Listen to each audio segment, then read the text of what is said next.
Sasampahan ng kaso ni Batangas 1st District Representative Leandro Leviste ang isang opisyal ng DPWH o Department of Public Works and Highways na nagtangkang abutan ito ng hush money kaugnay ng maanumalyang flood control project sa distrito.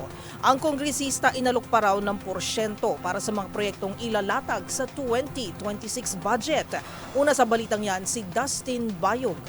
Kakasuhan ni Batangas 1st District Representative Leandro Leviste, ang isang district engineer ng Department of Public Works and Highways sa DPWH na naaresto sa tangka nitong panunuhol sa kongresista. Sa inilabas na pahayag ni Leviste, kinumpirma nitong kakasuhan ng engineer na si Abelardo Calalo sa opisina ng Batangas Provincial Prosecutor bukas o Agosto 26. Matatanda noong Biyernes na maaresto ang 51 anyos na engineer sa Taal, Batangas matapos alokan ng abo sa 3.1 milyong piso ang kongresista kapalit ang hindi pagsama nito sa investigasyon kaugnay sa mga peking proyekto at substandard na konstruksyon sa kanyang distrito. Nakumpiska sa kanyang bag na puno ng bribe money at lista ng mga ongoing project ng DPWH na nagalok din ng malaking bahagi na 15 to 20% para sa mga proyektong popondohan ng 2026 budget. Samantala noong linggo ay patuloy ang inspeksyon ng kongresista sa mga nasirang flood control projects ng DPWH sa mga LGU at ilang barangay sa Batangas. Kabilang dito ang katatapos lamang ng proyekto sa Ilog ng Lian, Paliko, Binambang at Pansipit na nasira agad kahit na umabot ang 1 bilyon ang pondo nito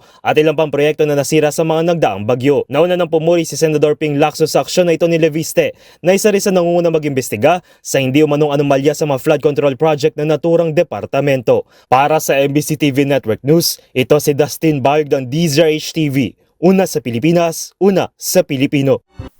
Kaugnay niyan, sisibakin at sususpindihin ng DPWH ang district engineer sa Batangas matapos ang tangkang panunuhol kay Congressman Leandro Leviste ng unang distrito. Sa isang pahayag, sinabi ng DPWH na hindi nila kukonsintihin ang anumang katiwalian mula sa kanilang hanay. Lubusan niyang sineseryoso ng DPWH ang aligasyon at tiniyak ang buong suporta sa gagawing investigasyon ng mga otoridad.